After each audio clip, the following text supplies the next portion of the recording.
How's it going, guys? My name is Zach with the Movie Castle, and today we're going to be talking about Hammer, House of Horror.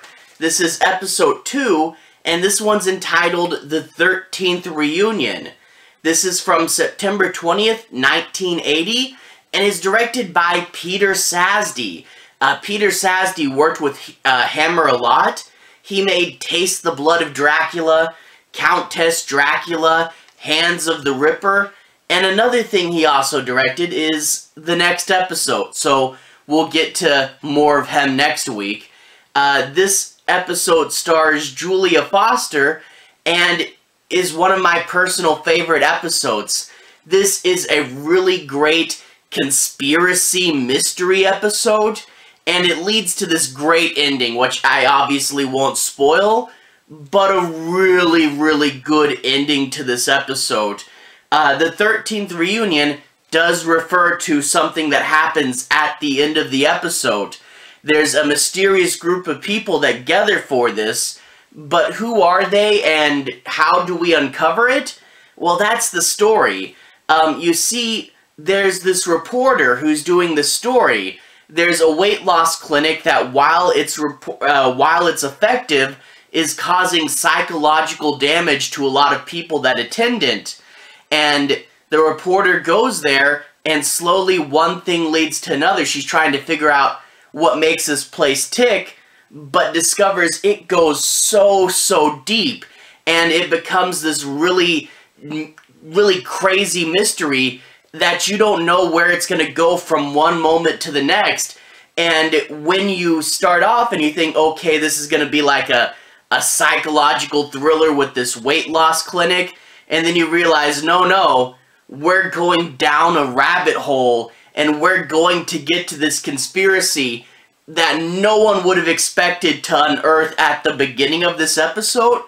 I really loved it. I remember the first time I watched it, having no idea where the story was going to go, and then getting to the ending and going, well, dang, that was nuts. And it really left a huge impression on me, and overall, this has got to be one of my favorites, and I really do love this episode. And a lot of that is the really good, deep, dark ending, which again, I'll try to leave it a mystery. But anyway, let's go ahead and talk a little bit about the plot. I won't be doing any major spoilers, but I do want to say my piece on a few plot points, and make sure you have a basic understanding as to what the episode's about. We open up with a cold opening before the credits. There's a corpse on the morgue table, and some mysterious guys in these suits and hats just freaking cut off its head. Well, that will get your attention. But who are they and what are they doing? That's part of the plot of this, the mystery, and we won't find that out till much later.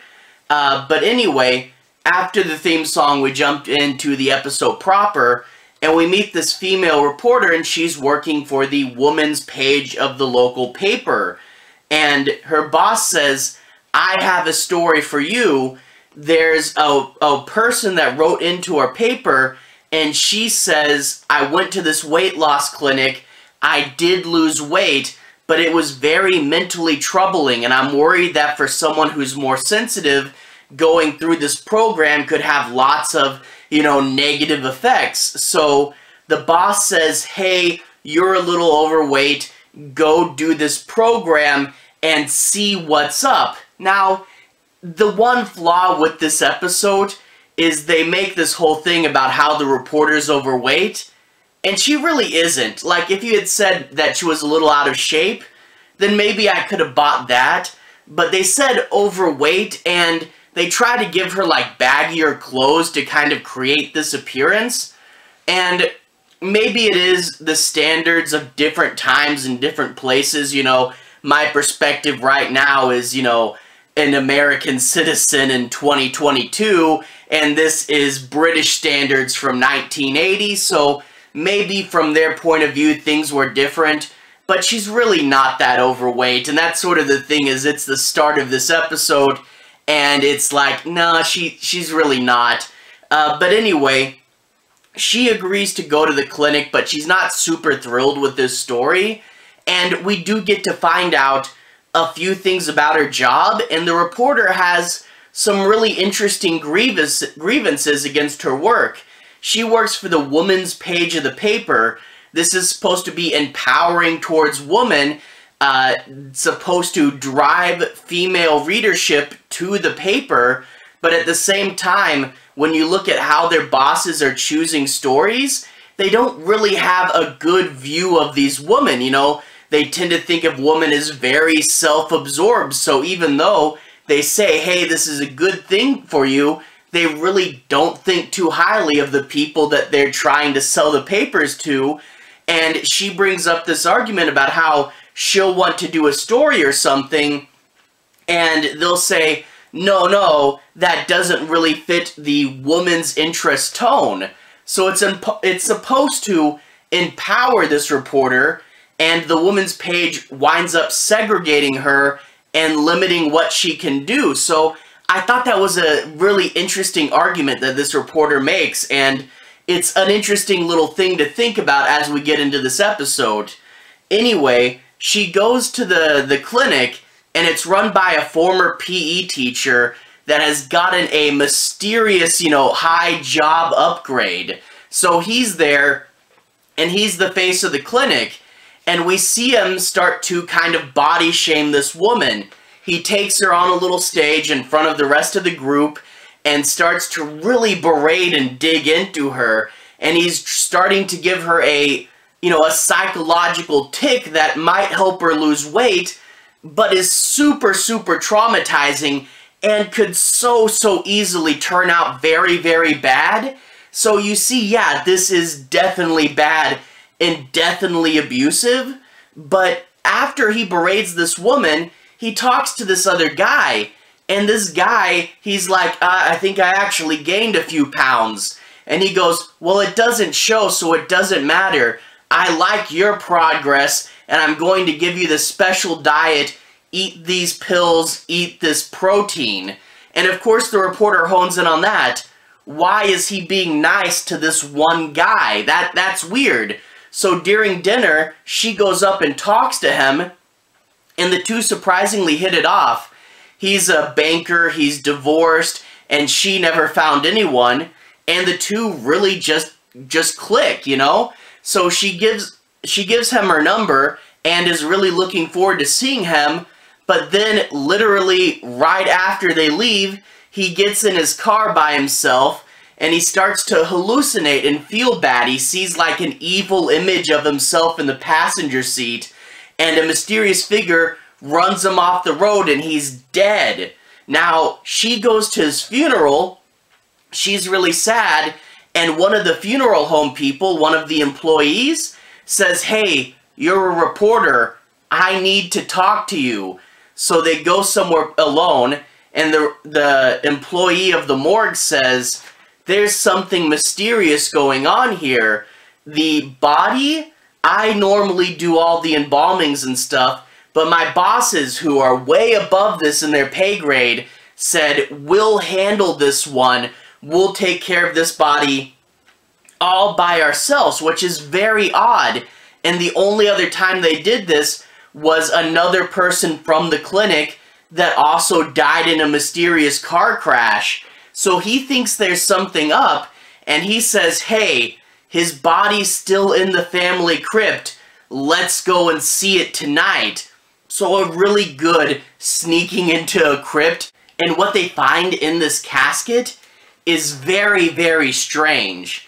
And it leads to this mystery. They start to follow clues, they go from one place to the next, and, you get scenes like a really cool, out in the middle of nowhere clinic that she has to sneak through in the middle of the night, and, trying to follow people without being noticed.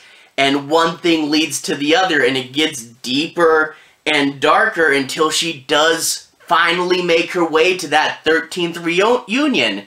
And what they're doing there is very surprising. Again, I'll keep this spoiler free, but as she investigates the last little bit, the last little part of the conspiracy, it slowly starts to dawn on you who these people are and what they're doing, and you slowly start to become aware of this big ordeal, and it is very, very good. They don't spell the ending out for you, but you start to see it, and you're like, oh no, I know what's under there. And it is a great, great ending. One that really, really sticks with you. And, you know, the first time I watched it, it really just left me staring at the screen going, wow. And then watching it the second time around, the ending still had a pretty good impact. But I could see how all the little pieces fit together and how it was all leading to here. The first time I watched it, I really had no idea where it was going. I saw it was a weight loss episode, and I thought, okay, it's going to be psychological torture, something like that. But then when it shows it's a mystery, and it shows you going deeper and darker down this path, and it's a conspiracy, it got so good. And yeah, I definitely say watch this episode. Don't read up on it in case someone spoils the end, because I really do want you guys to go into that ending blindly and figure out what's going on. But definitely an episode that I really, really love. And the next episode is pretty good as well, so I can't wait to get to there. But definitely a personal favorite of mine. I really love this episode. So yeah, the 13th Reunion, definitely recommend it. Anyway, to everyone who's watched so far, thank you for watching. To everyone who's liked and subscribed, thank you. You really are helping the channel out. I'll leave a relevant playlist on the bottom. If you guys want to see more, you can click right there and see more. This should be my Hammer playlist, where you can find me reviewing things like the first 2 Dracula movies, The Mummy. I even reviewed The Abominable Snowman. And also, you can find my review for the first episode in there. So anyway, have a good day. I'll see you guys again very, very soon. Relevant playlist on the bottom. Have a good day now.